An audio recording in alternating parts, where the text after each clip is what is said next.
दोस्तों आज हम डिस्कस करेंगे कि रोज़ कितना पानी पीना चाहिए।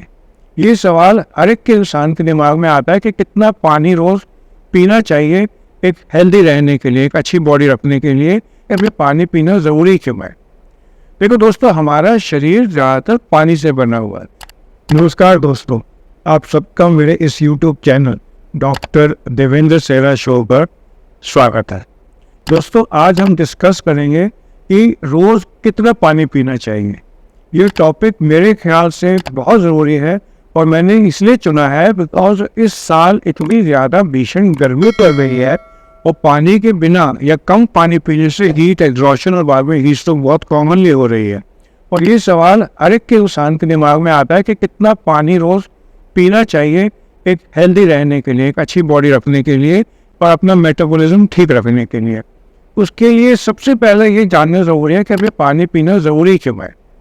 देखो दोस्तों, हमारा शरीर ज़्यादातर पानी से बना हुआ है।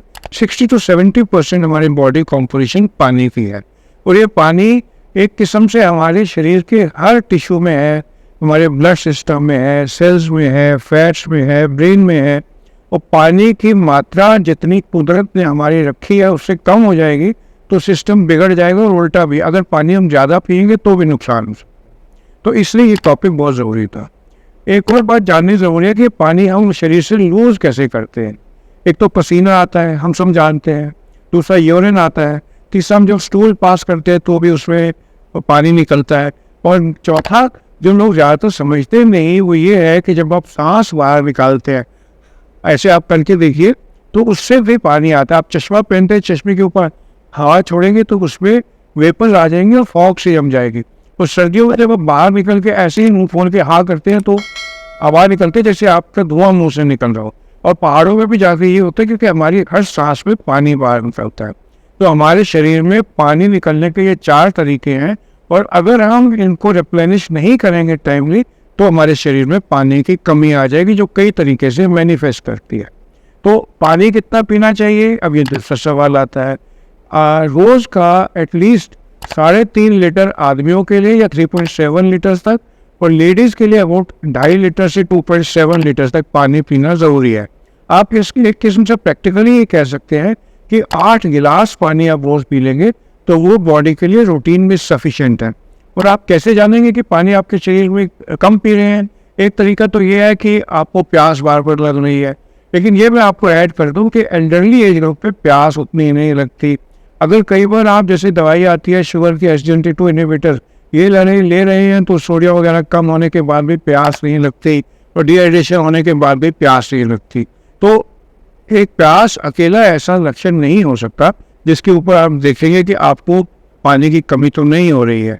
तो मोर इम्पॉर्टेंट क्या है, आप अपना यूरिन पास कितनी देर बाद करते हैं, कम पास तो नहीं करते, ये चेक करेंगे। और जब भी आप यूरिन पास करेंगे उसका कलर प्योर वाइट जैसे नलके का पानी होता है वैसे होना चाहिए या हल्का सा येलो हो सकता है।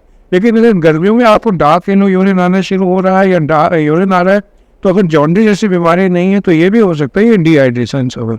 हॉस्पिटल में हमारे पास जो पेशेंट एडमिटेड होते हैं उनका हम कैसे करते हैं, हम ये देखते हैं कि वो उसका यूरिन कितना पास हुआ और उसके बाद 500 ml हम इनविजिबल लॉसेस समझते हैं। जैसे कि 1.5 लीटर उसको यूरिन पास हुआ है और इनविजिबल लॉसेस उसके जो हो रहे हैं, जो सांस के हवा में वेपर निकलने से, पसीने वगैरह से स्टोर में है, वो 500 ml है तो हम उसको 2 लीटर तक देते हैं ताकि इनटेक और आउटपुट मेंटेन रहे।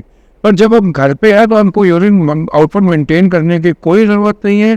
आपको यूरिन हर 3, 4, 5 घंटे बाद प्रेशर के साथ पास होना चाहिए। तो ये काफ़ी है जो बताएगा कि आपको पानी की कमी नहीं है।